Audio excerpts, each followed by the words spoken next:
কোথা থেকে এত টাকা জোগাড় করেছে, কোন সুদখোরের পাল্লায় পড়েছে,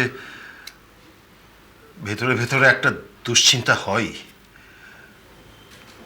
বাবার সেই স্বাভাবিক উদ্বেগ থেকে আমি যদি খামটা খুলে চিঠিটা পড়েই থাকি, সেটা কি খুব অন্যায় করেছি? আমি করতে পারি না? পারো। স্বাভাবিক উদ্বেগ থেকে খামটা খুলে দেখতেই পারো, কিন্তু বাবা এটা এক সেকেন্ড।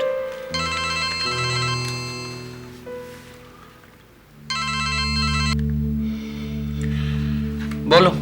হ্যাঁ রে বুবাই, কি হলো বলতো? আবার কোনো ঝামেলা নাকি?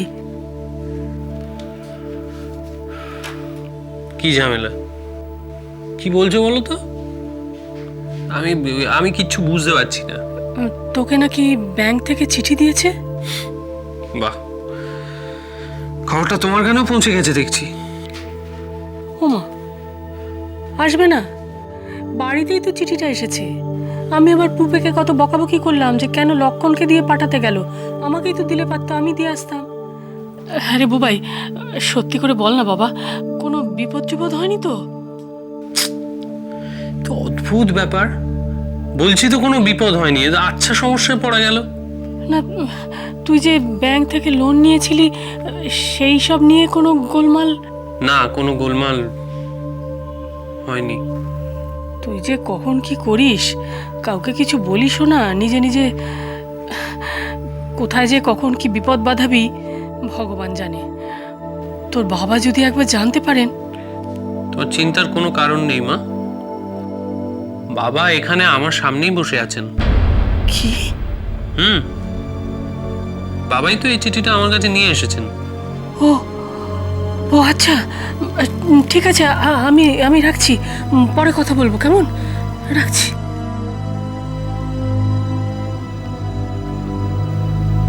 কি কি হলো বড়মা? তোর জেঠু ওই চিঠিটা নিয়ে বুবাইয়ের কাছে গেছেন। জেঠু?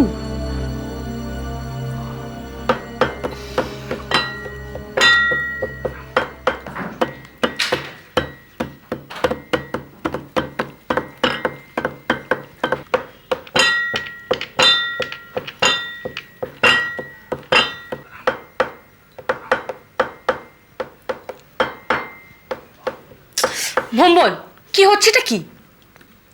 কেন ওকে ধমকাচ্ছিস কেন বেকার? ও তো বারান্ত বাচ্চা, এক জায়গায় চুপচাপ বসে থাকতে পারে না। আমাকে দেখ, আমারই বসে বসে পিঠটা ব্যথা হয়ে গেল। এই জিনু, কতক্ষণ? জানি না, মনে হচ্ছে বাবা ছেলের রিইউনিয়নে নানা ধামাকা হচ্ছে। ও দাদা, আমাকে? হ্যাঁ, আসুন না। বলছি ওদিককার ওয়েদার কিরম? কোন দিককার? আরে ওই তো ঝড় বৃষ্টি বজ্রপাত হচ্ছে নাকি আরামদায়ক আবহাওয়া? মৃদুমন্দ বাতাস বইছে কি না আমি ঠিক বুঝলাম না। বলছি ওই যে থামো থামো, আমি বলছি। বলছিলাম যে উত্তীয় আর ওর বাবা মনে হয় ওদিকে একটা টেবিলে বসে আছে। ওদের কত সময় লাগবে বলতে পারবেন? আসলে আমরা ওর জন্যই ওয়েট করছি। সেরকম হলে আজ আর আমরা ওয়েট করব না। বলতে পারবো না ম্যাডাম, উত্তীয়দা তো কদিন ধরে একটু ঝামেলায় আছেন, হয়তো সেই ব্যাপারেই। ঝামেলা? কি হয়েছে? আপনারা বন্ধু বান্ধব, আপনাদের বলাই যায়। ওই যে লোনের ব্যাপারে, মানে এই রেস্টুরেন্টের জন্য ব্যাংক থেকে তো লোন নিতে হয়েছিল, তার ইনস্টলমেন্টে টাকা দেওয়া নিয়ে কি যেন একটা গোলমাল হয়েছে। আমার মনে হলো মেসমশাই মানে উত্তীয়দার বাবা হয়তো সেই ব্যাপারে কোনো কথা বলতে এসেছেন, ব্যাংকের কোনো চিঠি ফিটিও নিয়ে এসেছেন বোধহয়। আচ্ছা ঠিক আছে দাদা, থ্যাংক ইউ। আমরা তাহলে একটু ওয়েট করেই যাব। Thank you. ঠিক আছে।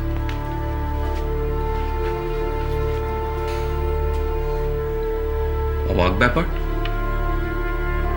উত্তীয় ক্রাইসিস শুনে ওর বাবা ছুটে এসেছে। এসেছেন যখন, তখন নিশ্চয়ই হেল্প করবেন বলে। হেল্প করতে এসছেন? এই জানি, দেখুন।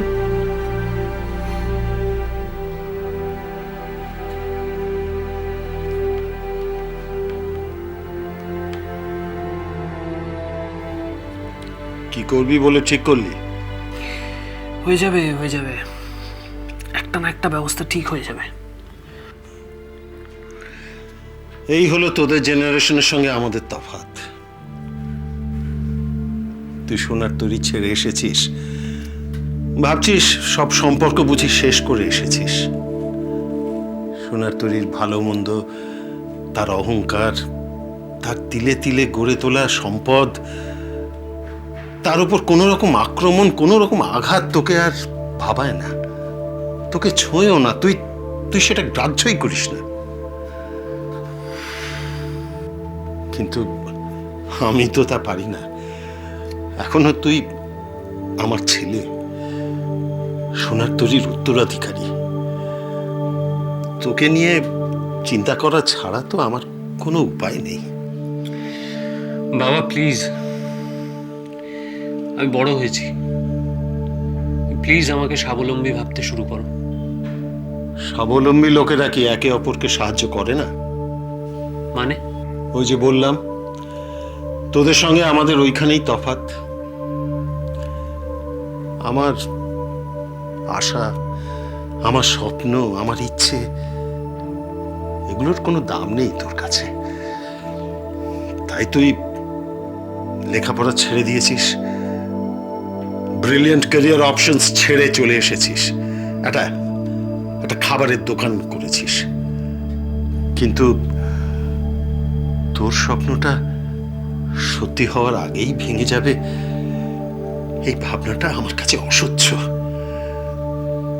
তাই তাই চিঠিটা ঘটনাচক্রেই আমার হাতে এলো। ওটা পেয়ে আমি আর বসে থাকতে পারলাম না। ভাবলাম যদি একটা সুযোগ পাই তোর তোর স্বপ্নটাকে একবার বাঁচানোর।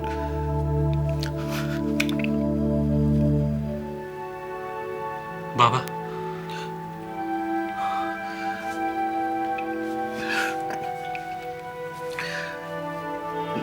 দেখলাম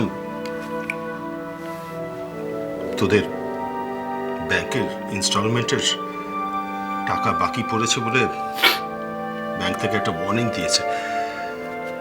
টাকার অঙ্কটাও নেহাত কম নয়। সব ব্যবস্থা পাকা করেই নেমেছিলাম জানো। লাস্ট মোমেন্টে আমাদেরই একজন একটা মেজর অ্যামাউন্ট দেওয়ার কথা ছিল, সে হঠাৎ করে ব্যাক আউট করে গেল।